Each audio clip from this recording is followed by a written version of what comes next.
It was late September when I decided to take a solo camping trip in the foothills outside of Bishop, California. That time of year was always my favorite. Cool air in the mornings, warm sun in the afternoons, and just a hint of winter hiding in the breeze. I wasn't planning anything extreme, just 3 nights up in the backcountry, away from people and traffic and the mess of real life. I picked a spot that wasn't marked on any official maps. Just a valley I'd seen once while doing a longer loop trail with friends the year before. It had a wide, shallow creek running through it, thick pine trees, and lots of rocky overhangs and ledges. I remember thinking it looked like the kind of place animals would love. I hadn't seen any campsites nearby last time, which made it even more appealing. I wanted something quiet. I parked at a dirt pull-off by an old Forest Service gate, shouldered my pack, and started in. The hike wasn't long, maybe 6 or 7 miles, but the terrain was rough in spots.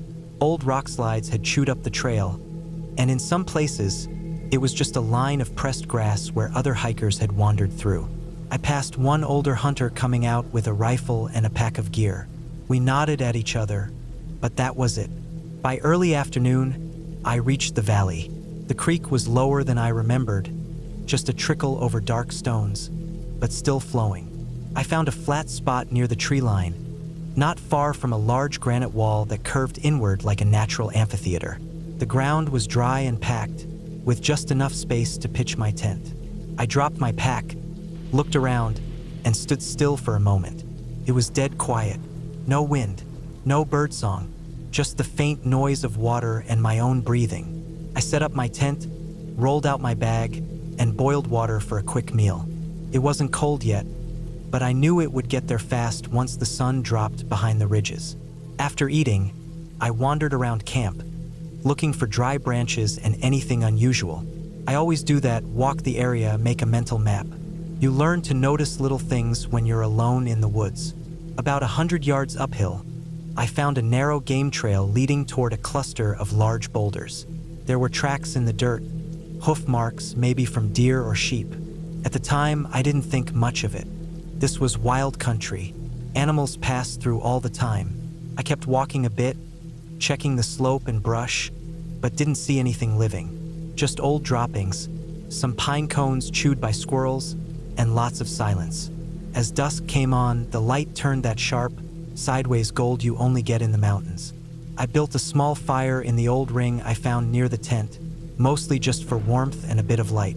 I watched the flames and listened to the quiet settle in even deeper. There wasn't a single plane in the sky, no motors, no people. It felt like the whole world had folded in around me, and I was the last one left. That night, I slept fine. A little cold, a little stiff, but nothing unusual. I woke up once around 3 a.m. and stepped out to pee. The moon was out, pale and full, and the granite wall behind me glowed faintly in the light. Everything looked silver. I thought I heard a rustling noise off in the trees, maybe something moving along the creek, but it stopped as soon as I noticed it. Probably a deer. I zipped the tent shut again and went back to sleep. The next day I spent hiking. I followed the game trail up toward the ridge, zigzagging between trees and rocky clearings. I found more hoof prints, some newer, pressed sharp into the dry dirt, others faded and soft. I kept going higher, hoping to get a good view of the valley. Around midday, I reached a broad ledge that stuck out like a shelf over the trees. From there, I could see the curve of the creek, my little orange tent near the bend, and miles of forest in every direction. I stayed up there for a while, eating jerky and watching the sky. But something kept bothering me, not a sound, but a kind of absence. I hadn't seen a single bird since I got to the valley. No squirrels either. Usually you'd hear at least something, chickadees, jays, even crows, but there was nothing. The trees were dead silent, even with the sun high and the breeze moving. Heading back down, I moved slower. I kept stopping to look around, thinking maybe I was just missing things. But the woods felt still in a way that wasn't peaceful. Felt tense, like something had passed through earlier and scared everything into hiding. That evening, just before sunset, I was near the creek filtering water when I heard the first noise. It wasn't loud, just a clatter of small rocks sliding down the slope behind me. I looked up and saw movement, for maybe 5 shapes coming down the ridge, spaced out and low to the ground. For a second, my heart jumped. Then I saw what they were. Goats. Just some goats. They looked like feral ones. Rough, dirty coats, curved horns, narrow bodies. They picked their way down the rocks like they belonged there, hooves sure and careful. A couple of them stopped to sniff the air, then kept walking single file. They didn't seem to notice me, or if they did, they didn't care. I watched them for a while, trying to figure out where they'd come from. I knew there were feral goats in some parts of California, but I didn't think they came this far inland. Maybe they'd wandered down from some remote range. Maybe they were escapees from a ranch. I didn't know. They moved through the trees and disappeared into the brush near the far end of the valley. I stood there a while longer, then went back to camp.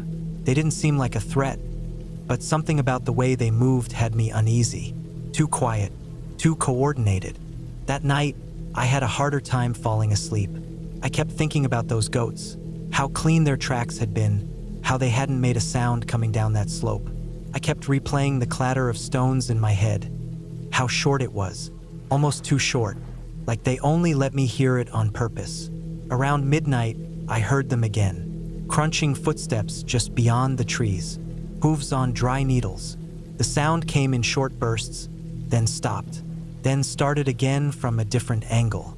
I sat up in my bag, straining to listen. My fire had burned out. The moon was higher now, bright enough that the tent walls glowed faintly. I didn't want to unzip the door, but I also didn't want to sit there blind. After a few minutes of silence, I heard breathing. Close. Something exhaled hard, just once, not 10 feet from the tent. I froze. Every hair on my neck stood up. My knife was in the side pocket of my pack, within reach, but I didn't move. I didn't make a sound.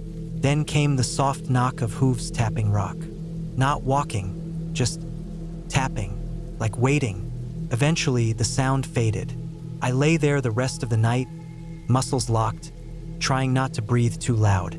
I didn't sleep again. The next morning, I found prints all around the camp. Hoof prints, small and sharp, like those of the goats I'd seen. They circled the tent, moved to the fire pit, then out toward the creek. There were so many I couldn't count them. It looked like a whole herd had been walking around my tent while I lay inside, completely still. I didn't eat breakfast. I packed fast, barely stopping to check my gear. I wanted out. I could say I was overreacting, that they were just animals, but something about them wasn't right. Goats don't circle people in the dark. They don't sneak that quiet. They don't breathe like that. The hike out was long and hot. I kept looking behind me, listening for sounds on the trail. At one point, I saw hoof prints in a soft patch of dirt, fresh, sharper than mine. I started walking faster. About 3 miles from the car, I stopped at a small clearing to rest. I was down to half a bottle of water and could feel a headache starting. While I sat on a rock trying to cool down, I noticed a shape standing in the trees. One goat, just watching. It stood still, maybe 40 yards away, in the shadow of a juniper. I could barely see its face, just the outline of its horns and the glint of light off its eyes. It didn't move. It didn't eat or scratch or blink. I stood up and kept walking. I didn't run, I didn't want to, but I didn't stop again. When I finally got back to my car, I tossed my pack into the back seat and locked the doors before I even sat down. I started the engine, turned the air all the way up, and sat there for 5 minutes just breathing. Then I drove, fast, windows up, music on, eyes on the road. Back in town, I stopped at a small diner to eat and tried to act normal. Tried to shake the feeling that something had followed me out of the woods. I told myself, yes, just some goats. That's all they were. But weeks later, I still think about them. How they stood so still. How they waited until night to get close. How they moved around my tent without making a sound. I tell myself they were just animals, just goats. But I've seen animals in the wild. They move differently. They act on instinct. They don't plan. They don't test you. I haven't gone back to that valley. I probably never will. Because in the end, yes, they were just goats. But I think they knew I was there before I ever saw them. And I think they wanted me to know they knew. I had a habit of looking for strange places to camp. Not the kind of places that show up on park websites or in hiking guidebooks, but the ones that sit just outside what most people consider safe or normal. I told myself I liked the solitude, the challenge, the silence. But the truth is, I liked going where people didn't go. I liked testing the edge of things. That's how I found myself camped deep in the Ouachita National Forest, in a spot I didn't even have a name for. I'd studied topo maps, old trail overlays, and pieced together a route that cut between two minor ridgelines and led down into a hollow that no marked trail touched. No campground, no fire rings, no foot traffic. Just a crease in the land where runoff collected and the forest grew thick and heavy. It was mid-October. The trees were turning, and the air had that dry, cracked smell that comes when leaves are dying and the soil starts to harden. I parked at a pull-off used mostly by hunters and started in early. My pack loaded with food, a small stove, water filters, and my tent. The first few miles were normal dirt trail, boot prints, the occasional shotgun shell. But once I cut off the trail and started bushwhacking, the woods changed. The light changed, too. I dropped into the hollow, and everything around me seemed darker, even though it was still mid-afternoon. The canopy was thick, and the air was still. No wind. I kept checking my compass to make sure I wasn't turning in circles, because the landscape had that same everywhere feel that dense woods can sometimes take on. Fallen trees, mossy rocks, the same bend of stream that looked like the one I just passed a half-mile back. By late afternoon, I reached the spot I'd picked on the map. A small rise just above the waterline, ringed by oaks and old beech trees, with enough clear space to pitch my tent. I dropped my pack, stretched my back, and stood there for a moment, listening. Nothing but the trickle of water and the sound of my own breath. I set up camp like I always do, tent first, then fire prep, then water filtration. I didn't plan to make a big fire, just a small one for warmth and comfort. The night was going to be cold. As the sun went down, the woods seemed to pull in around me. It wasn't dramatic. There was just a shift in the air. The sky above the canopy went dull, and the trees began to creak in the cooling air. I sat by the fire, sipping from a metal cup of hot coffee, and told myself it was perfect. Remote, quiet, exactly what I wanted. But something was off. Couldn't say what. Maybe it was the way the wind didn't move the leaves, or the fact that I hadn't seen a single animal since I'd left the trail. Not even a bird. Usually you'd at least hear squirrels, chipmunks, a few jays, but it had been silent all day. A thick kind of silence. That night, I didn't sleep well. I woke up at least 4 times, always with the feeling that something had moved just outside the tent. I'd unzip the flap, listen, look, and find nothing. No tracks, no sound, just the darkness pressing down, as if the woods were holding their breath. Around 3 a.m., I woke up sweating. The inside of my tent was cold, but I felt feverish, like I'd been running. My heart was pounding, and I couldn't remember what had woken me. I sat up, wiped my face, and unzipped the tent. The moon was out, low in the sky, lighting the trees with a pale glow. I stepped outside, barefoot, and stood still, listening. That's when I heard the sound. Not an animal, not leaves. A voice, not speaking exactly, not yelling. Just one short burst of something human from the trees below me. Not close, but not far either. A word, maybe, a phrase. I told myself I'd imagined it. Or maybe it was someone camped farther down the hollow. A hunter, a trespasser, anyone. But I knew what I'd heard. I just didn't want to admit it. The next morning, I found a footprint near the edge of my camp. Not mine. Smaller, barefoot. The toes were spread in the dirt, like whoever had made it had stood there for a long time. Watching, I stared at it for a long time, then smoothed it over with my boot. I didn't want to look at it anymore. I should have left right then. But something in me said no.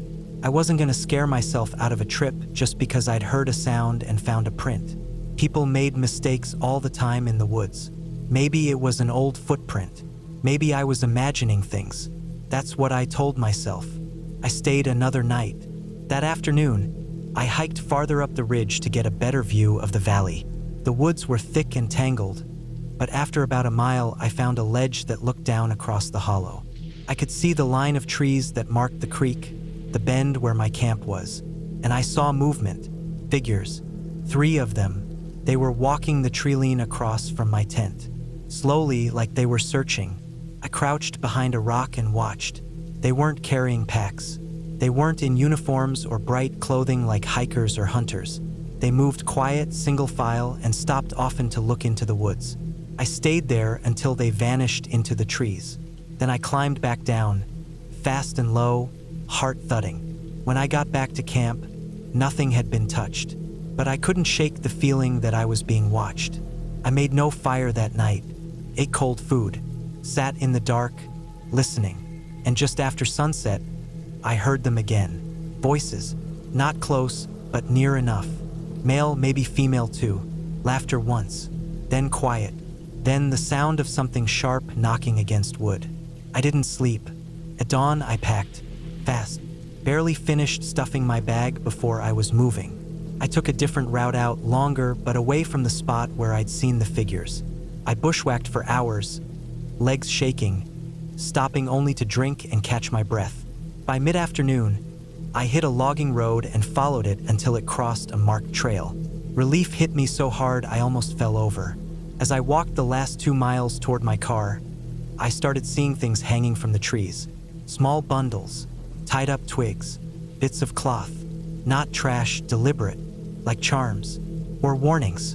And then I saw a board nailed to a tree, a wooden plank, faded and split, with black lettering burned into it. Dost thou want to live deliciously? The words didn't make sense at first. They sounded old, out of place. But the more I looked, the more I realized it wasn't a joke.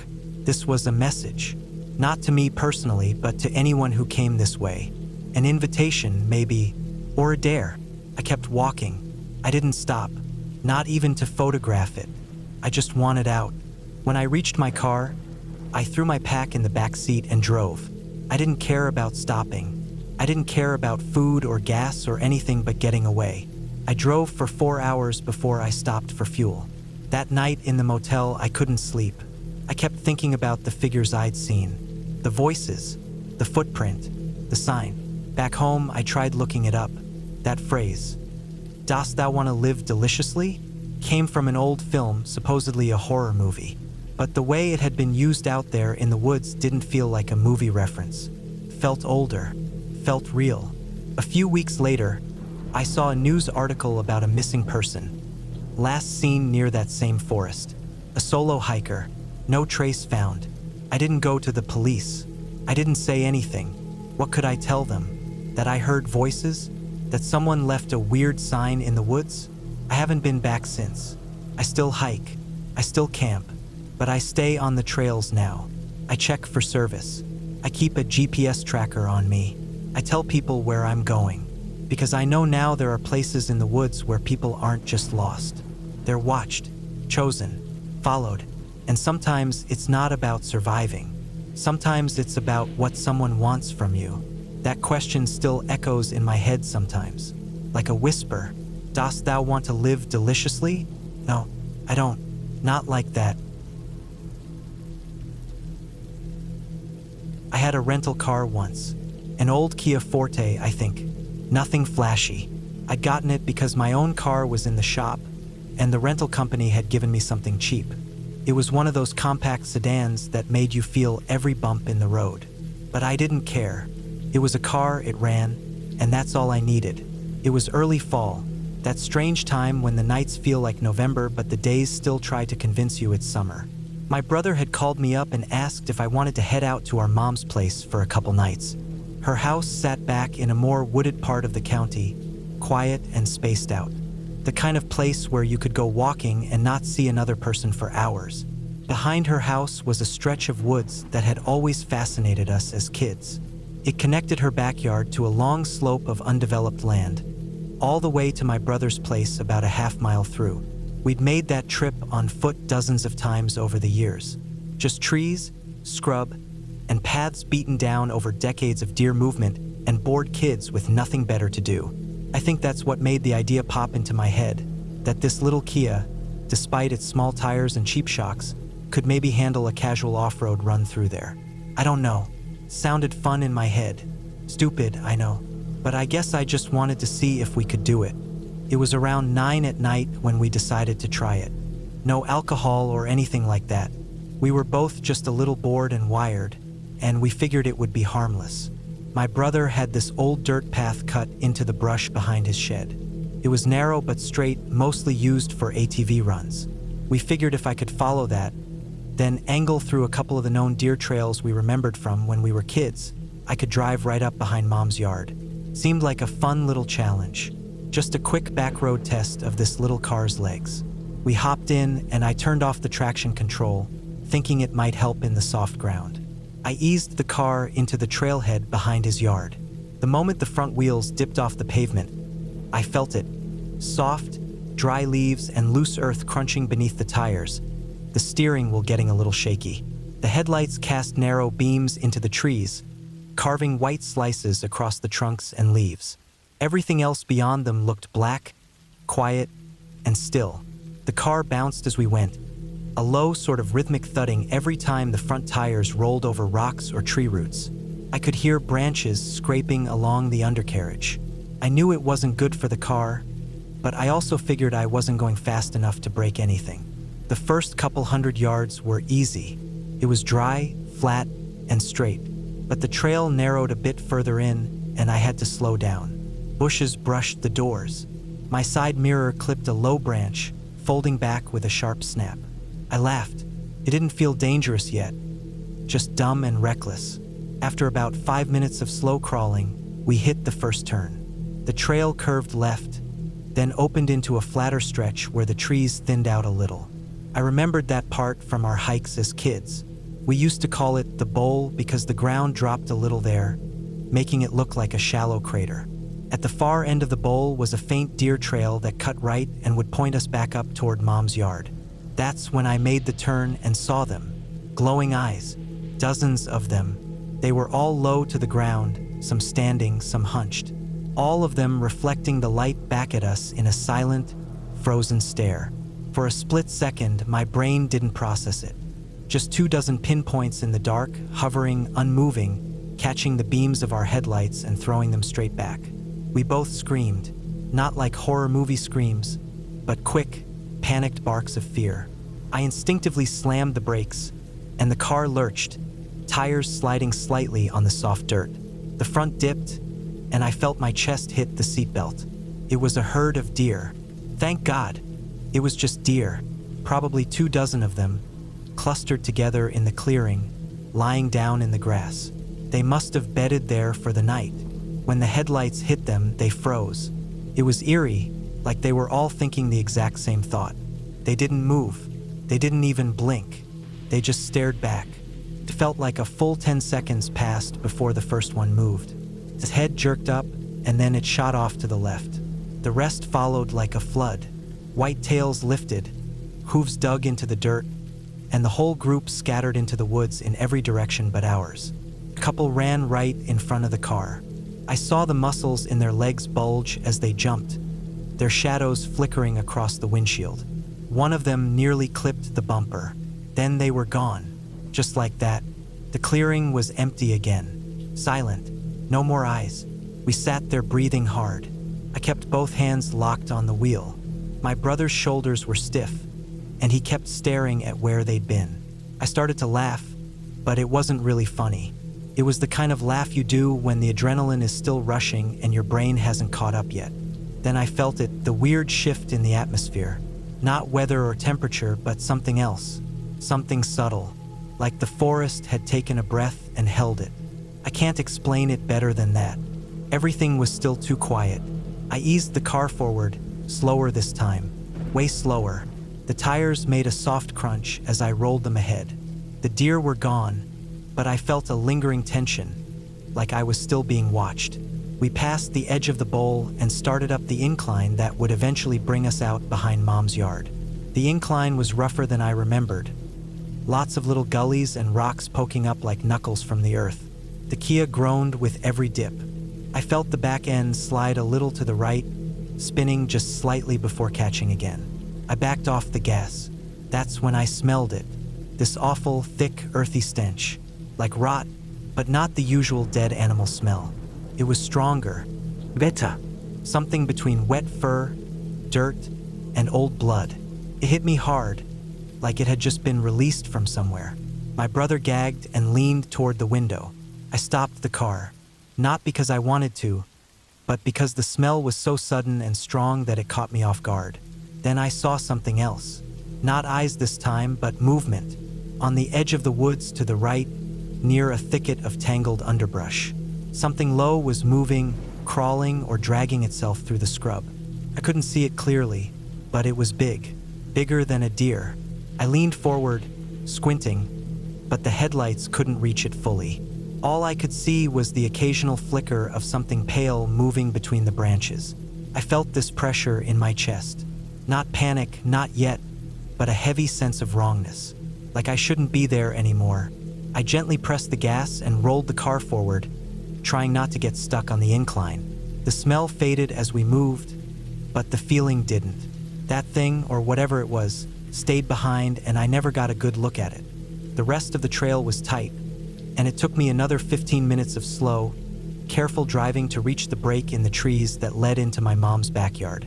The second I saw the open grass, I felt the pressure in my chest ease. We didn't talk. We just sat there for a moment before I turned the car back onto solid ground. I parked next to the side of the house, stepped out, and looked at the car. Leaves stuck in the wheel wells, dirt packed into the tread, the side mirror still folded. The undercarriage had definitely taken a beating, but it had made it. We went inside. I washed my face, sat down, and just let the rush bleed out. But even then, I couldn't shake what I'd seen. The deer, yeah, that was scary at first, but what came after, that was different. That wasn't fear. That was something deeper. A few days later, I returned the Kia. The guy at the rental desk didn't ask about the dirt or the scratches. I didn't offer an explanation. I just handed the keys over and left. Weeks passed, then months. I pushed the memory down, tried to forget it. But sometimes at night, I'll be driving on a quiet road, and I'll see eyes in the dark. They flash in the headlights just for a second. And every time it happens, I feel that same pressure, that same memory. That night, I told myself it was just some deer. Yes, just some deer. That's all they were. But deep down, I know that not everything in those woods got up and ran. Some of it stayed, some of it watched, and some part of me still wonders what would have happened if I'd stopped a little longer, if I'd stepped out, if I'd walked toward the smell. I didn't, and I never will. But I know now, there are things in those woods that don't move like deer, don't smell like animals, and don't blink when the light hits their eyes. And next time I rent a car, I'm staying on the road. I was probably in my early 20s when it happened, so it must have been about 25 years ago. Back then, life was simpler, and camping trips were something my family and I did often. We lived in Washington State, and we liked to go out into the deeper parts of Cowlitz County where the woods were thick, the trails were rarely used, and the only thing you could hear at night was the wind and the trees creaking in the dark. There were 4 of us on that trip: me, my dad, my younger cousin Todd, and an old friend of my dad's named Phil. We went out for a 3-night trip in the middle of October. The weather was cool but dry, just crisp enough at night to need a decent sleeping bag, but warm enough during the day to hike without a jacket. We brought a big canvas tent that fit all 4 of us, plenty of canned food, water jugs, and the usual gear: flashlights, tarps, folding chairs, tools. This wasn't a roughing it trip by any means, but we were miles from anything. The spot we picked was about 5 or 6 miles from the closest service road.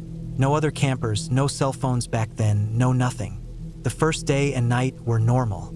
We hiked in early, found a nice clearing that had a small fire ring someone else had built years ago, and set up camp. The woods were quiet, mostly Douglas fir and western hemlock around us, with a slope to the west and a creek about 100 yards downhill. There were deer trails through there, and we even saw a few tracks along the edge of camp. We thought nothing of it. This was their land long before it was ours. That first night was cold but peaceful. We cooked beans and hot dogs over the fire, shared a couple of beers, except Todd. He was just 16 at the time, and stayed up until about 10. We doused the fire and went to sleep. I remember waking up once that night to pee and seeing the stars clearer than I ever had. No light pollution, no planes, no sounds at all. Just stars and the sound of the trees. The second day, we hiked to a ridgeline about 2 miles from camp. Nothing special, just a steep climb and some views. The weird stuff didn't start until that second night. It was around 8:30 p.m. when I first noticed it. We were sitting around the fire, talking quietly, just staring into the flames like you do when there's nothing else to do. Suddenly, something small landed near the edge of the fire. A little stick, maybe 4 or 5 inches long. It hit the dirt and rolled right into the coals, making a tiny pop as the moisture inside burned off. We didn't say anything at first. A few minutes later, another small object came flying from the woods. A rock this time, not big, but big enough to make us look around. It wasn't some animal accidentally kicking stuff our way. These were coming in with direction, almost aimed. Then a third and a fourth. All small, all landing near the fire. Not at us. Not one hit a tent or a chair. Just close to the flames. Like whoever or whatever was doing it wanted to get our attention without causing a real threat. We shined a flashlight into the woods, thinking maybe a raccoon or something was messing around. That's when I saw them. Eyes, not one pair, several.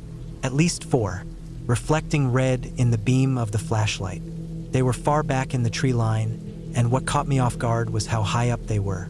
Maybe 6, 7 feet off the ground.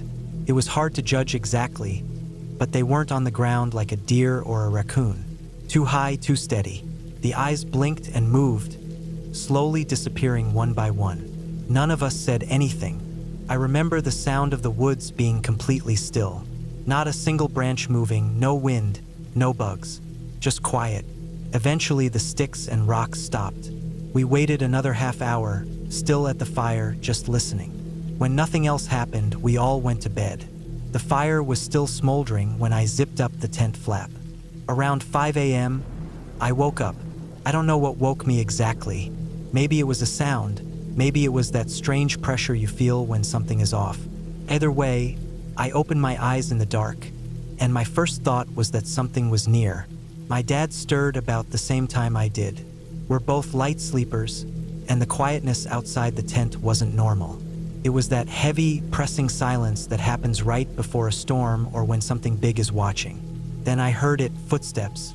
Not fast, slow, heavy, just outside the tent. Soft crunching, like something large trying not to make noise but still stepping on pine needles and twigs. Then the smell hit. It was like nothing I'd ever smelled before. Wet fur, rotten meat, musk, maybe a hint of sulfur or something sharp like that. It wasn't a bear. I've been around bears and they stink, but not like this. This was more pungent, more sickening. The footsteps circled the tent. My heart was pounding so hard I felt it in my neck. I was gripping my sleeping bag so tight my knuckles hurt. I could tell my dad was awake. He sat up, breathing heavy. Without saying a word, he leaned over, banged on the tent wall with his hand, and yelled loud and angry, "Get the fuck out of here!" Whatever it was ran. You could hear it crashing through the underbrush, heading west down toward the creek. It moved fast, snapping branches as it went. Too fast for a person. Too big to be a coyote or deer. But it was on 2 legs, I'm almost sure of it. The rhythm of the steps, the way it moved. It didn't have the 4-footed gallop of an animal. It was more upright, more deliberate. We didn't go back to sleep after that. We lay there in the dark, waiting for the sun. Nobody said anything when we finally got up. We just started breaking camp. Quietly. No one made a joke. No one asked questions. Even Todd, who normally wouldn't shut up, was silent as we packed. We looked around the area, but the ground was dry, and there weren't any clear tracks. A few snapped branches, but that could have been from anything. The fire ring was undisturbed. No food had been touched, but that smell lingered faintly even into the morning. The sun didn't burn it off right away. It hung in the trees like a warning. We hiked out before noon. That whole 6-mile walk back to the road, we kept checking over our shoulders. Every little sound made us flinch. None of us ever went back to that exact spot again. We didn't talk about it much afterward, not because we were scared to, but because there wasn't anything else to say. It happened. It didn't make sense, and we couldn't explain it. I don't believe in fairy tales or ghosts or Bigfoot or any of that stuff. I still don't. But I do believe that there are things in the woods, real things that don't want to be seen. Things that have lived out there a lot longer than we have. Maybe it was a sick bear on 2 legs. Maybe it was a person with some serious issues. Maybe it was something we'll never understand. But it was real. We all experienced it. The eyes, the rocks, the smell, the footsteps. All of it. I still go camping, but I stay closer to the trail now. I pick places where other people go. I don't leave my food out, and I always listen to the silence, because sometimes the woods get too quiet. And when they do, I remember that morning in Cowlitz County. And I know it wasn't just my imagination. We were camping in Washington, out past the more popular parts of the forest, not too far from the Cascades, but far enough off the beaten path that we didn't hear any cars once we'd settled in. It was supposed to be a short weekend trip. Nothing big, nothing complicated, just a few nights out in the woods to relax, cook over a fire, and not look at our phones for a while. I had taken a Friday off work, so I drove out early to grab the site we had marked on the map the weekend before. It wasn't an official campsite, just a clearing tucked back from an old Forest Service road, a few miles from a trailhead we liked. It had a decent slope for drainage, enough flat ground to pitch 2 tents, and a couple of stumps that worked well enough for sitting. There were signs people had used it before, old coals scattered in the fire ring, a few rusty cans under a log, but nothing that made it feel trashed or overused. Still felt like the woods. By the time the others showed up later in the afternoon, 2 friends in one car, one in another, we had the place set up pretty well. The tents were staked down, the bear bag was up, and we had a fire going. The sun dropped through the trees kind of fast, and with the thick cover overhead, it felt darker than it really was. We all turned in early that first night. No alcohol, just some dehydrated meals, water, and a little sitting around the fire talking. I fell asleep fast. I remember the fire popping as it died down, then nothing until morning. The night had gone by quiet. The next day, we hiked out early and stayed on the trail most of the afternoon. Not many people out, which was nice. We didn't see any wildlife besides a deer that bolted when it heard us coming. That evening back at camp, we sat around for a while again, cooked some food, and just relaxed. It was warm enough that bugs were out but not swarming, so we sprayed up and didn't think much of it. It wasn't until later that second night that something felt a little off. I had just laid down in my tent and was listening to the wind move through the trees when I heard something hit the roof of the car. It wasn't loud, more like a soft thud. Could have been a pine cone, maybe a stick. At first, I didn't think much of it. The car was parked a little uphill from where the tents were, maybe 20 yards away. Then it happened again, louder this time, a sharper crack, like something solid had bounced off the roof or maybe the hood. I sat up, unzipped the tent door, and peeked out, but it was too dark to see much of anything. The fire was out, and the moon wasn't doing a whole lot through the trees. It happened a third time, closer to a bang this time. It echoed. One of my friends unzipped his tent, and I saw the beam of his flashlight sweep across the trees. I didn't say anything, and neither did he. We both just looked around with our lights for a bit, not seeing much.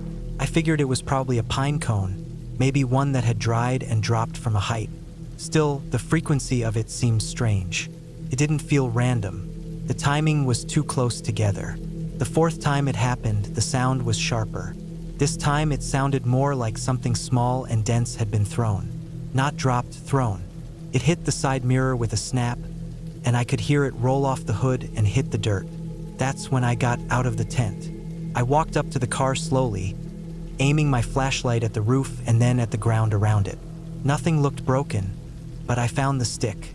It was about the length of my forearm, snapped at one end, not something that would fall off a tree easily on its own. And it didn't have that dry, weathered look you'd expect. It looked like it had been chewed at one end. Something else came down right then, another stick. It missed the car by a few feet and landed near where I was standing. I looked up into the trees, trying to spot movement, but the canopy was thick. The flashlight beam didn't do much unless I aimed it straight up, and even then it just lit up a mess of overlapping branches and needles. Still, I could hear movement, not just the wind. Something small, something climbing. I backed off and went back into the tent. It was late, and I didn't want to deal with climbing up into trees in the dark to chase down a squirrel or whatever it was. I figured it would stop, but it didn't. For hours, it kept happening. The sticks didn't always hit the car, but they kept falling or being thrown somewhere nearby. A few times they landed near the tents. Once, I heard one smack a tree trunk right next to us. I didn't sleep much that night. By morning, we all looked like we'd barely closed our eyes. Everyone had heard it. Everyone had different theories. A raccoon, a squirrel, maybe even a porcupine or a pine marten. One of my friends said maybe it was just the wind loosening stuff. But we all kind of knew it wasn't. It felt targeted. It felt like something was watching us, and not from far off. It had to be close to aim that well in the dark. We made coffee and walked around the area a bit. That's when we saw the car. The hood had faint scratches, like something with claws had skittered across it. Not deep gouges, just light ones, but enough to know something had been up there. The side mirror was loose, like it had been yanked. The roof had a couple small dents. And above the car, up in the trees, we saw a big nest-looking clump of sticks. At first we thought it was just a squirrel dray, but it was unusually large. Messy too, like something had kept adding to it over time. The oddest thing was that the ground near the car was scattered with sticks, small rocks, bits of bark, and pine cones. More than what had landed there naturally. It looked like a pile had been gathered from somewhere else and dropped over time. I thought maybe we should move camp. The others didn't like that idea, not yet. We were only supposed to be there one more night. They wanted to stick it out. I didn't argue. That day we stayed close to camp. No long hikes. We wanted to see if the activity was limited to night. During the day, we didn't hear or see anything strange. The forest felt normal. Birds, the occasional rustling. Nothing out of the ordinary. But that night, it started up again. Earlier this time, as soon as it got fully dark, the noise came back. This time there was scratching, too. Not on the car, on a tree close to the tents. Like something was clawing at the bark slowly. Not to climb it, but almost like marking it. Then came the sticks again. One hit the corner of a tent. Then another bounced off a cooler. We tried shining our lights again, even yelling up into the trees, hoping maybe the noise would scare whatever it was away. But it didn't. If anything, it got worse. The sounds moved from one tree to another like something was circling us from above. Eventually, I heard a thump right outside my tent. Not a footstep, something heavier dropping down onto the ground. I sat there, barely breathing, trying to listen. For a few minutes, everything went quiet again. Then I heard the crunch of pine needles, slow and steady. Not a deer, not something walking through in a hurry. This was slow and intentional. I lay there for what felt like an hour, heart pounding, knife in hand, just listening. Then I heard the sound of something being dragged across the ground. A long scraping noise like a branch or stick. Then silence again. In the morning, I found a long stick laid neatly next to the fire ring. Fresh, not weathered, chewed on at one end. I walked over to the car again and saw more marks. This time it looked like whatever it was had climbed onto the hood again. There were new scratches, more pine sap smeared near the windshield, and even what looked like a few short tufts of fur stuck in the wipers. We packed up fast that morning. None of us said much. We were all on edge. Tents down in 15 minutes. Fire drowned, food bags stashed back in the car, and gear thrown in haphazardly. We just wanted to leave. Driving out, I kept glancing in the rearview mirror. I don't know what I was expecting to see. Probably nothing. But something about the whole experience made me feel like we'd crossed some line out there. Like we'd set up camp a little too close to something's territory, and it had let us know it wasn't happy about it. Back home, I cleaned the scratches off the car and inspected the dents again. They weren't deep, nothing insurance-worthy, but they were real. The stick I found by the fire ring, I kept that. It's in the garage on a shelf near my backpacking gear. Just a reminder. We never figured out exactly what it was. Probably a pissed-off squirrel, maybe a pine marten or even a raven with an attitude. Could have been anything. But the way it behaved, so consistent, so targeted, so weirdly aggressive, it didn't feel normal.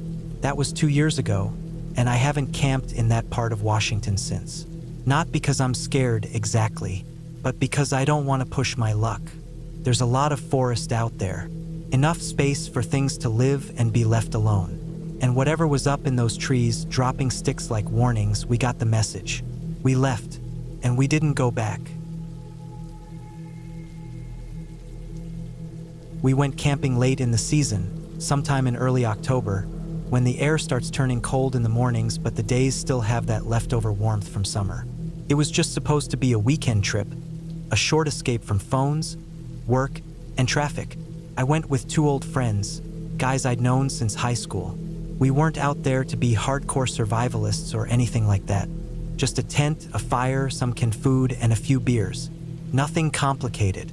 We picked a spot deep in the forest, past a series of logging roads that were barely kept up anymore. The directions were written in pen on a scrap of paper one of the guys had taped to his dashboard.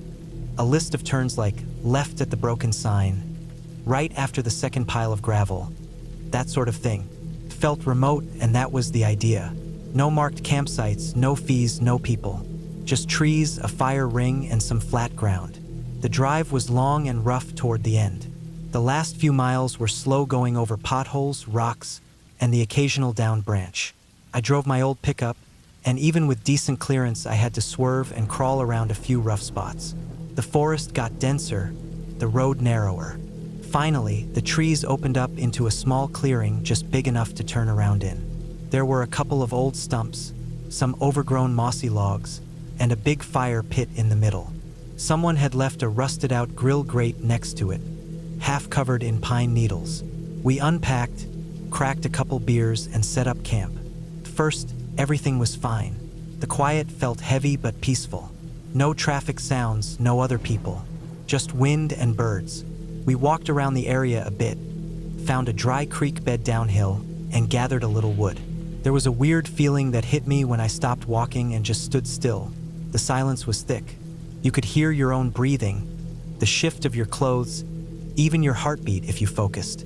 It was the kind of quiet that made you feel watched, even when you knew nothing was there. That first night, we got the fire going strong and cooked some canned chili. It was cold enough to feel good sitting by the fire, and we were layered up in flannels and jackets. We told old stories, laughed about stupid things we'd done as teenagers, and eventually laid back to look up at the trees swaying overhead. No tents yet, we figured we'd fall asleep in our chairs and move inside later. The fire popped, one of us snored a little, and the cold kept creeping in. It was probably sometime past midnight when the first pine cone hit. I didn't think much of it at first.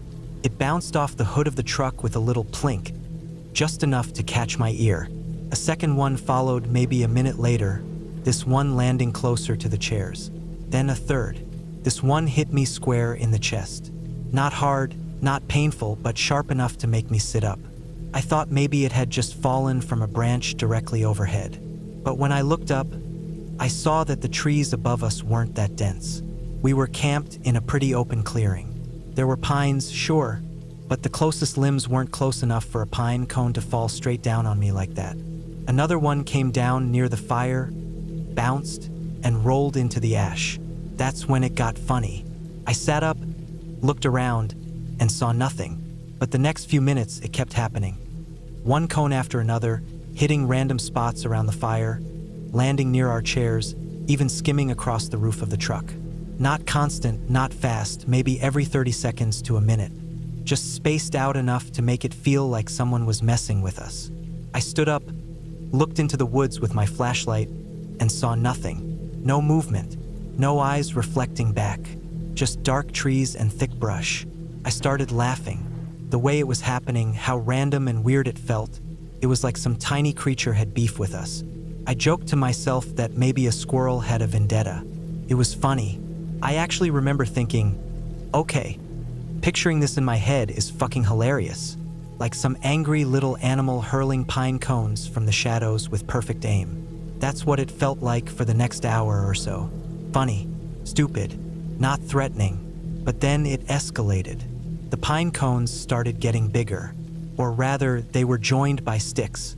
At first, they were small, brittle twigs, maybe the size of a pencil. Then longer ones. One hit the windshield and cracked the outer layer of the glass. Not enough to shatter, but enough to spiderweb a spot the size of my palm. We all jumped up then.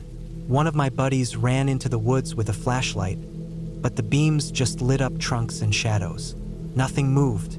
The woods were dead still. The wind had died down, the fire was low, and even the crickets had gone quiet. Another stick landed near the cooler. This one was thicker, snapped off from a live branch, not something that would have fallen naturally.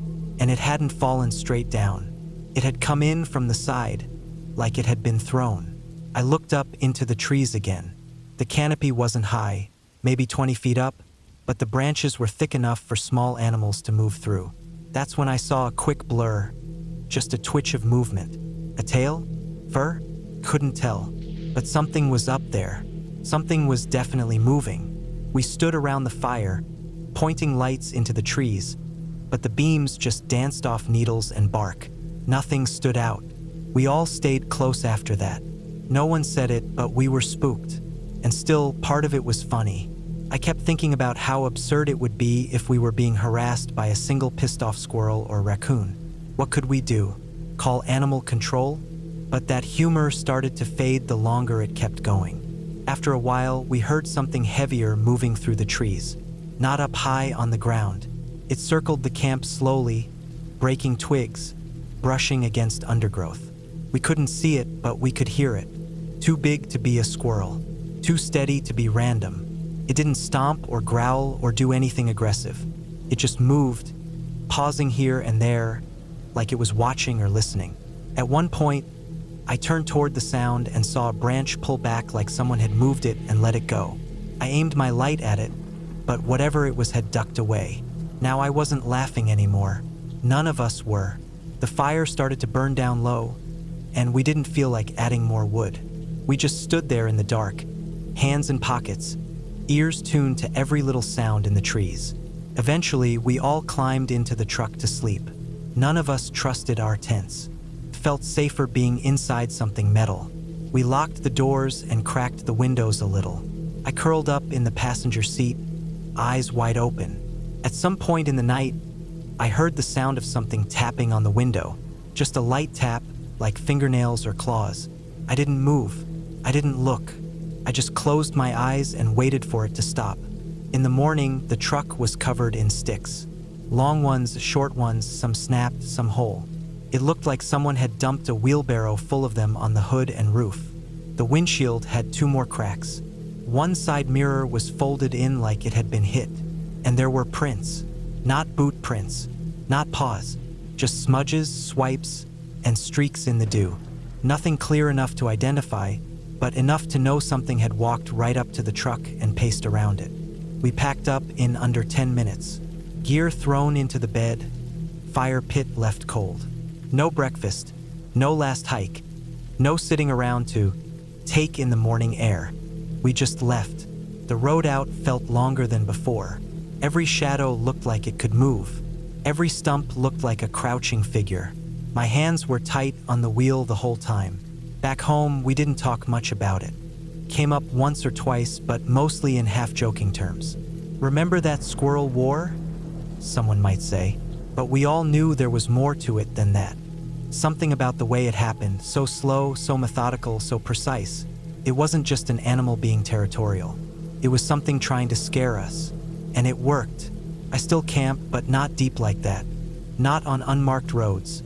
Not in places where cell service dies and the only sounds at night are your own breathing and the tap of claws on glass. Whatever was out there that night, whether it was a person, an animal, or something else entirely, it didn't want us there. And the way it went about showing us, it wasn't random. It had patience. It had strategy.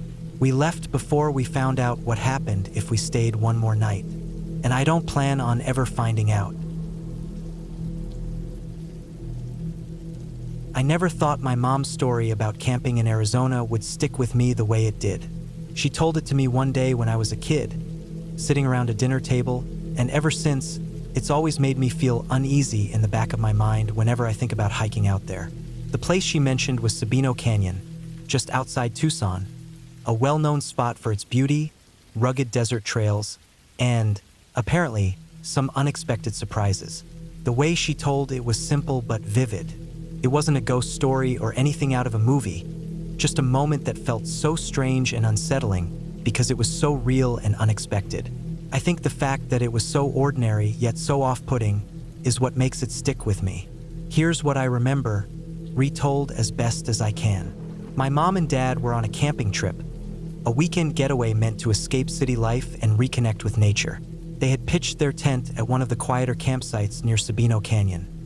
The sun still warm when they arrived, but the air cooling quickly as the evening set in. My mom was a calm, practical woman who loved the outdoors. But on this trip, my dad had apparently been on her nerves a bit. She didn't say what exactly had upset her, but I got the sense it was one of those little arguments that happen when people are stuck together in close quarters for days. So one afternoon, after breakfast, my mom decided she'd take a hike by herself. She wanted to clear her head, maybe cool off and shake off whatever frustration was simmering between her and my dad. She grabbed a small backpack with some water and a snack, put on her hiking boots, and set off down one of the canyon's trails. The trail was what you'd expect: dry dirt winding through desert scrub, cactus clusters, mesquite trees, and the occasional rocky outcrop. The heat was rising, but the shade from some trees made the walk bearable. Birds called overhead, and the smell of dust and dry earth filled the air. She liked the trail because it wasn't crowded that day, and she could enjoy the silence, broken only by the crunch of her boots on the gravel. Then, not far down the trail, she saw him. A man. He was walking towards her, but what caught her attention wasn't just that he was on the same trail. It was that he was completely naked. No clothes at all. Not a stitch. First, my mom froze. She wasn't someone easily rattled by much, but seeing a grown man, just out there in the open, walking along like it was no big deal, it was jarring. The man looked angry, almost fierce. His face was set in a scowl. His eyes narrowed and locked ahead, as if he didn't want to be bothered. But he didn't seem to notice her or care at all that she was there. She said it felt strange, like seeing something that shouldn't be there, something out of place in the middle of a desert hiking trail. She kept her eyes forward and quietly stepped aside to let him pass, keeping her distance. She didn't say anything, didn't even make eye contact. The man passed by, his skin bronzed and dusty from the desert sun. The rough texture of the dirt and cactus needles was obvious, and the sound of his bare feet hitting the trail was sharp and unmistakable. She kept walking after him, a little shaken but trying to stay calm. She figured maybe it was some kind of local who liked to hike naked, or maybe a weirdo passing through. She didn't want to make assumptions, but the feeling of discomfort stayed with her. Later, when she got back to camp, she told my dad about the encounter. He just laughed, assuming she was exaggerating or seeing things, but she wasn't done. A little later that day, she did some digging, asking around some of the other campers and looking at maps. It turned out there was a nudist colony nearby, a private area not far from where they were camping. The place wasn't marked on any official park maps, but locals knew about it. A secluded piece of land where people practiced social nudity away from prying eyes. The colony was old, established decades ago, and most people respected their privacy by keeping clear of the area. That explained the man on the trail. He must have been someone from the colony, maybe out for a walk or a hike himself. Still, it was unnerving to run into someone so unexpectedly like that, especially when you weren't prepared or expecting it. My mom said she spent the rest of the trip a little more cautious, sticking closer to my dad and avoiding solo hikes. What really stuck with her was how normal everything else felt. The heat, the dry air, the trail under her boots, but then out of nowhere, you run into a man who is the exact opposite of what you expect on a desert hike. A man walking stark naked, angry, and totally indifferent to anyone else on the trail. It made her realize how wild the desert really is. It's not just about wildlife or natural dangers. Sometimes, it's about running into people whose behavior is so out of the ordinary it throws you off balance. Now, years later, I've gone hiking in Sabino Canyon myself. I always remember my mom's story when I'm out there. I watch the trail carefully, keep an eye out for any movement, and always stay aware of my surroundings.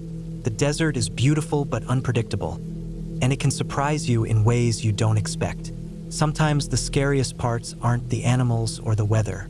Sometimes it's just knowing that out there, people live different lives and have different ways of doing things. People who might not care if you're watching or what you think of them because they belong to that desert world in their own way. It's a reminder to respect the space, to keep your guard up, and to always be ready for the unexpected, even on a trail you think you know. It was early fall when my parents decided to go camping in the Chiricahua Mountains in southeast Arizona. I remember the timing well because they'd recently quit smoking, both of them. Barely a week before the trip, they'd put their cigarettes down for good. My mom was struggling more than my dad, especially because the trip was meant to be a kind of fresh start for them. A chance to get outside, meet some of my dad's friends, and breathe in clean mountain air. My mom, however, was super anxious the whole way there. I wasn't there myself, but from what she told me later, she was so stressed she actually cried in the car. The drive was supposed to be straightforward, just a few hours out of Tucson, winding into higher elevation, pine trees starting to poke through the scrub, cooler air, and the promise of a quiet campsite surrounded by the wilderness. But things went sideways almost immediately. Somewhere on the mountain road, the car hit a massive pothole, a sudden jolt that threw them off balance, and then the engine just died, completely shut off. Imagine being already anxious, your nerves frayed from quitting cigarettes, and suddenly your car dies in the middle of nowhere. The road was narrow, surrounded by steep slopes on one side and dense forest on the other. It wasn't the kind of place where you could just pull over easily. The car sat dead, the radio silent, and a thick, unsettling silence fell over them. That moment was the start of a kind of slow-burning tension. They tried everything. My dad popped the hood, his hands shaky but determined, while my mom sat inside, biting her nails and glancing nervously down the road. They skimmed through the car's manual, flipping pages in hopes of some clue. They didn't want to call for help, but they were grateful when a few other drivers slowed down, pulling over to ask if they needed assistance. My mom's anxiety was so raw she kept asking if anyone had a cigarette, not because she wanted to smoke, but because it was like a lifeline, a way to calm herself. Most people left quickly when they found out there was nothing they could do. Some gave advice, others just shook their heads and drove off, leaving my parents alone on that empty road with the dying car. After what felt like hours, they finally figured out that the car's engine had shut down because of a safety mechanism triggered by the impact. It was designed to prevent damage, but it also meant the car wouldn't restart until it was reset. With some fiddling and patience, they managed to get the car running again, but the incident drained them emotionally. My mom was quiet for most of the rest of the drive, her face pale, eyes red from stress and tears. My dad was trying to keep the mood light, but you could tell the tension lingered. When they finally reached the campsite, it was late afternoon. They met up with my dad's friends, a small group who'd been camping together for years. The campsite was in a clearing surrounded by tall pine trees, with a cold mountain stream nearby. The air was crisp, and the sun was just starting to lower behind the peaks. My dad was eager to catch up with his friends and explore the nearby trails. He set up the tent quickly, chatting with them while my mom simply sat off to the side, exhausted. She told me later she just wanted to nap, to close her eyes and escape the day's stress. That's when things started to feel scary for her. The Chiricahua Mountains are well known for wildlife, including bears.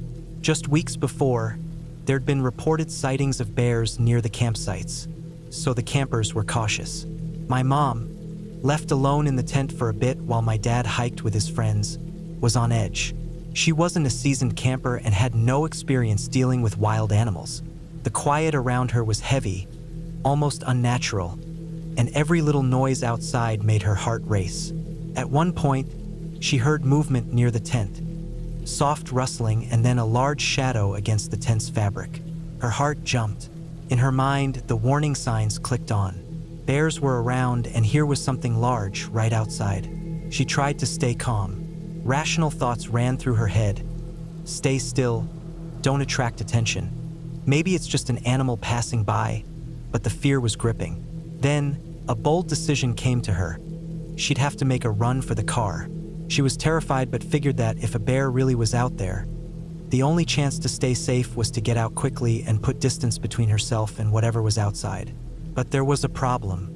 She didn't have her glasses on. She'd left them outside the tent, near the campfire area, because they fogged up too easily in the cooler mountain air. Without them, her vision was blurry, especially in the fading light. She unzipped the tent slowly, careful not to make noise, and peeked outside.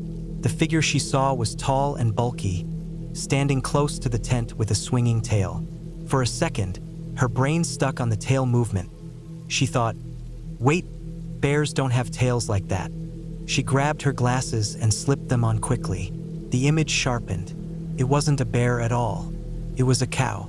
A full-grown, free-range cow, grazing quietly just outside her tent, swinging its tail lazily. The relief hit her like a wave. She laughed nervously, the tension finally breaking. Arizona is weird, she thought. Here she was, in bear country, ready to run from a monster, and instead it was just a cow. But the moment stuck with her. She spent the rest of the night on edge. Even after the initial fear faded, every sound outside, twigs snapping, leaves rustling, made her sit up and listen. The cow had wandered off, but the reality of being alone in the wilderness hit hard. She was vulnerable, in a strange place, far from the comfort of home. When my dad returned from his hike, she was relieved to see him. Together, they double-checked the campsite, made sure the food was stored safely to avoid attracting bears, and set up some noisemakers to keep wildlife away. The rest of the trip went smoother, but the memory of that night lingered. That experience taught her something important about the mountains, and I think it taught me something too when she told me the story later. The wilderness is unpredictable. It's not just the obvious dangers like bears or snakes, but the unexpected moments. A car dying on a lonely mountain road, a random cow standing in your path at night, the weight of anxiety mixed with isolation. Camping isn't always peaceful or fun. It can be scary. It can test your limits and your nerves in ways you never expected. But it also shows you how small you are in the grand scheme of things. And sometimes, the scariest moments come from what you think is a threat, only to find out it's something completely different. In the end, my parents made it back safely. They laughed about the cow story after the trip, but my mom admitted it was one of the most terrifying moments she'd ever had. She realized that fear can trick you, and when you're tired, anxious, and alone, your mind can jump to the worst conclusions. That camping trip was a reminder of how important it is to prepare for the car troubles, the wildlife, the loneliness, and to respect the wilderness for what it really is. A place full of surprises, both beautiful and challenging. I never thought hiking in the desert could feel so threatening, even when the sun was shining and the sky was clear. But that's exactly what happened to me on a camping trip in Arizona a few years ago, and it all started because of something I never expected. Naked people hiking in the desert. I'm not the kind of person who goes looking for trouble. I'm cautious, usually careful about where I camp, and I've always respected the outdoors. But that trip taught me just how quickly things can turn from peaceful to unsettling, and how being unprepared in the desert can put you in real danger. It was early April, and the weather was perfect for camping, warm during the day but cool at night. I had planned a solo trip near the outskirts of Tucson, at a place close to Sabino Canyon. I'd heard it was a beautiful spot, with lots of trails, rocks, and desert plants like saguaros and ocotillos. I wanted to get away from the noise of the city, get some fresh air, and just be alone with nature for a few days. I packed my gear the night before. A sturdy tent, plenty of water, some trail snacks, a first aid kit, and a map of the area. I made sure to wear good hiking boots and long pants to protect myself from the prickly plants and rocky ground. I was ready for the usual desert challenges: heat, dryness, snakes, but I wasn't ready for what I was about to encounter. The first day of hiking was peaceful. I followed a dusty trail winding through the scrubland, the sun beating down but tempered by a light breeze. Birds flitted among the branches, and I stopped often to take pictures or just admire the landscape. The red rocks glowed in the afternoon sun, and I felt good being out there, away from everything. That evening, I set up my tent in a small clearing surrounded by mesquite trees. I cooked some simple food over a small camp stove, enjoyed the silence except for the occasional sound of insects or distant coyotes, and then settled in to sleep early. The desert nights can get cold fast, so I zipped myself in tightly, glad I had brought a warm sleeping bag. The next morning, I woke early to a sky painted with soft pinks and oranges.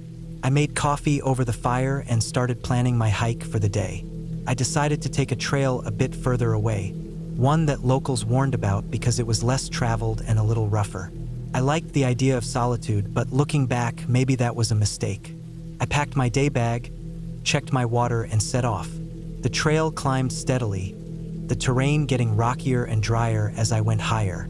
I loved the feeling of pushing myself, the quiet around me broken only by the crunch of my boots on loose stones. About halfway through the hike, I rounded a bend in the trail and suddenly stopped. Up ahead, not 50 feet away, was a man walking toward me, completely naked. No clothes, no shoes, nothing. His skin was sunburned, dusty, and his hair was tangled and wild. He looked angry, or at least serious, his face tight with a frown. He didn't slow down or say anything, just kept walking right toward me. I froze for a second, heart pounding. The desert is no place to be unprepared, and this guy was basically risking everything walking around naked in that heat, with no protection. The thought flashed through my mind that he must have been connected to one of the nudist groups or colonies I'd vaguely heard about around Tucson. Places where people chose to live or hike naked away from the usual crowds. Still, it was a shock. The desert is full of dangers, sharp cactus spines, scorpions, snakes, and skin like that would be easy pickings for any of those. It made no sense to me. As he passed, I carefully stepped to the side, keeping my eyes on him but not making a scene. He didn't acknowledge me at all. After he walked by, I kept going, still a bit rattled. The trail grew rougher, and I had to watch my footing carefully. The sun was high now, and the heat was intense. I stopped under a small tree for shade, drinking water and trying to calm my nerves. I thought about the man I'd seen. How strange it was that someone could be so bold, or maybe careless, in such a harsh environment. As I continued, the trail split into two paths. One was a steep climb over rocky outcrops. The other descended into a dry creek bed lined with prickly bushes. I chose the creek bed, thinking it might be easier on my knees and maybe cooler. That's when I noticed something else. Ahead, on the trail, was another person. This one was a woman, also completely naked, walking slowly and carefully, her skin red and raw looking in places. She glanced around nervously but didn't seem to notice me either. I realized that these people must be part of the same group or community. Hiking naked in the desert, probably used to this life, but to me it felt like walking right into a risky situation. My boots crunched on the dry gravel as I kept my distance. I felt my skin crawl, not because I was scared of the people themselves, but because of what being naked out there really meant.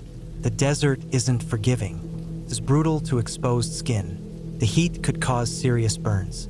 The cacti could tear skin easily. The chances of getting hurt or worse were high if you weren't careful. I thought about the risks these people took, and then I thought about me. I was dressed for protection, but even so, the desert was already testing me. I had blisters forming on my heels from the long hike, and my lips were dry and cracked. I'd been careful, but I could see how easily things could go wrong. The next part of the trail became steeper and narrower. Loose stones slid under my boots, and I had to use my hands to steady myself on sharp rocks. I was halfway up when I heard a sharp cry ahead. It wasn't human, at least not a shout or yell. It was more like a yelp or a hiss. I froze. The desert is full of animals, many of which you don't want to mess with. Rattlesnakes, mountain lions, even aggressive coyotes. But the sound didn't come again. I waited a moment, heart racing, then carefully moved forward. As I rounded a rock, I saw the source. A small desert fox trapped under a fallen branch, struggling to get free. Its eyes were wide with fear, and its legs were twisted awkwardly. I felt bad for the animal. I moved carefully, trying not to scare it more, and with some effort, I lifted the branch just enough for it to slip out. The fox darted away quickly, disappearing into the scrub. I sat down for a moment to catch my breath, heart still pounding. The desert had shown me two very different sides: the strange, human side of people choosing to expose themselves to danger, and the raw, wild side of animals fighting to survive. I knew it was time to head back. The trip back was slower. The sun was beginning to dip behind the mountains, and the shadows stretched long across the desert floor. I felt a mix of relief and tension. Relief because I was making it back safely, tension because I kept thinking about those naked hikers, how exposed and vulnerable they were, and how close I had come to their world, which felt so strange and risky. When I got back to my camp, I found it just as I left it. I ate a quick dinner, made sure my water was ready for the night, and settled into my tent. But sleep didn't come easy. My mind kept replaying the images from the day: the dusty skin, the scowling faces, the strange silence between us on the trail. The desert night was cold, the temperature dropping quickly once the sun was gone. I zipped up my sleeping bag tight, thankful for the cover and protection it gave me. I thought about the dangers of being exposed in a place like this. Not just the animals and plants, but the heat, the sun, and the unpredictability of people. That trip left me with a deeper respect for the desert, not just as a beautiful place to hike or camp, but as a harsh, unforgiving environment where the smallest mistakes or risks can lead to real trouble. It also made me realize that some people choose to live on the edge of that danger, whether by choice or necessity, and that their world is a lot different from mine. When I finally slept, it was with a clearer understanding of how fragile we really are out there. Clothes, shelter, water. These are the things that keep us safe, and leaving them behind is not just a strange choice. It's a gamble, one that can have painful, dangerous consequences in a place like the desert. The next morning, I packed up and left, feeling glad to be heading back to the city, but also grateful for the experience. I knew I would never forget that trip, not just because of the naked hikers, but because it showed me the raw reality of nature and how important it is to respect it, prepare for it, and never take it lightly.